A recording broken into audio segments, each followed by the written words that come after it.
Great. Thank you very much, Mr. Chairman. Thank you, Madam Ambassador. Starting in April of last year, the horrific images of corpses littering the streets of Bucha surfaced and really made the entire world realize that Putin's goal was not just territorial conquest in Ukraine, but the brutal repression of the Ukrainian people. And the nightmare that began in Bucha continues to this day in Ukraine. And that's why this hearing is so important. The Ukrainian people deserve justice. And I want to thank you, Madam Ambassador, for your efforts to help get the Ukrainian people that justice.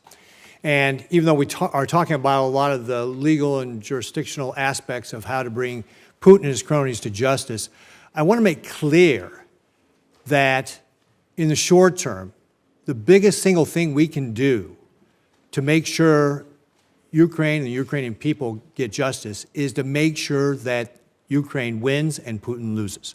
That has to happen. And that's where, if you just think about what the Biden administration has been doing, it's been slow to respond to the request for Ukraine with regard to the types of weapons they need, whether it's the advanced HIMARS rockets, the Patriot missile systems, Abrams tanks, and now F-16 training. It seems like they're always a step behind, almost as if they're trying to live up to Winston Churchill's axiom about Americans that will do the right thing after we've exhausted all of their possibilities. But in this case, you know, this erratic and slow behavior is costing the Ukrainians the opportunity to achieve the victory and also costing Ukrainians lives.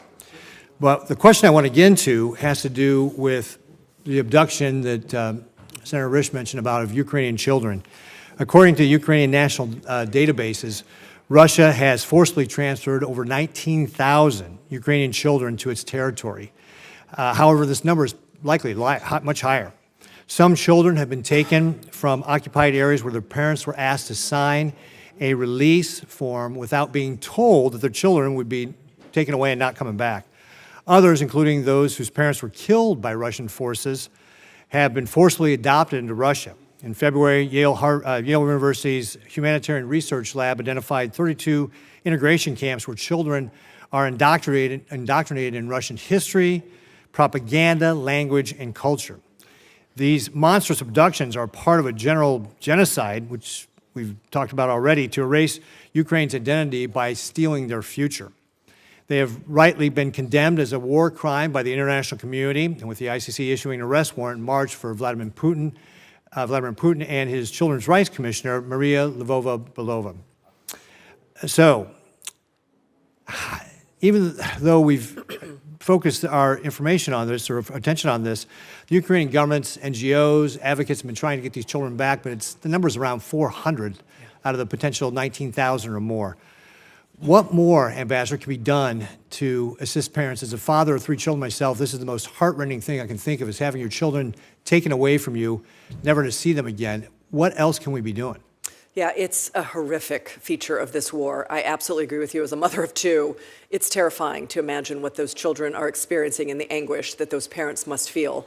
And I know that there are multiple efforts afoot. So some of them are in the accountability space, but there's also very quiet humanitarian work being done to try and get those children back and create a list of them so we know when they were last seen, where they may have gone, trying to utilize open source investigative techniques to identify them in photographs, for example, that the Russians are trotting out of, happy Ukrainian citizens as they're now being subjected to Russification and re-education to forget their home culture. So there's much that can be done here. I was quite happy to see the ICC move forward on this as their first set of charges. It's a grave breach of the Geneva Conventions, and it would be interesting to see whether there are additional charges forthcoming on the basis of that. So I share your concern, and I think this is something we should be working across government to rectify. Is there enough legal support for these families to be able to help recover their children?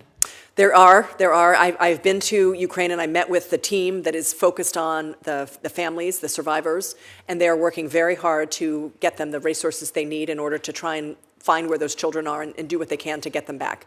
Many times it requires parents traveling to Russia to actually physically bring their children back, and they are doing that, which is remarkable. What about targeting the perpetrators of this, for war crimes, prosecution, all that?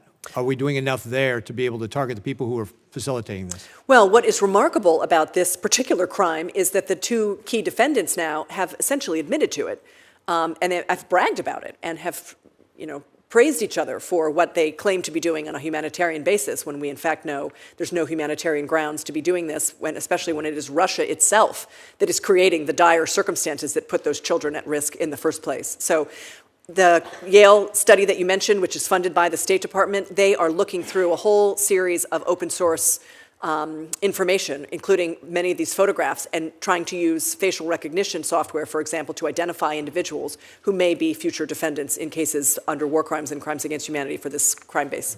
Mr. Chairman, may I just add one more question? Thank you. So also, last week, I think the Ukrainian government was talking about Belarus's complicity in removing about 2,000 Ukrainian children. What is the State Department doing with regard to Belarus and them going along with this horrible crime? Yes, Belarus, there's no question, is quite complicit in Russia's war of aggression in Ukraine. And I think it's important to focus, when we think about this aggression tribunal, that Belarus and Belarusian individuals could also be subjected to prosecution under this tribunal. We tend to focus on Russia, but to the extent that they are complicit, and one of the grounds of committing the crime of aggression is allowing your territory to be used to launch acts of aggression against a third state. And so Belarus is very much implicated in this set of crimes.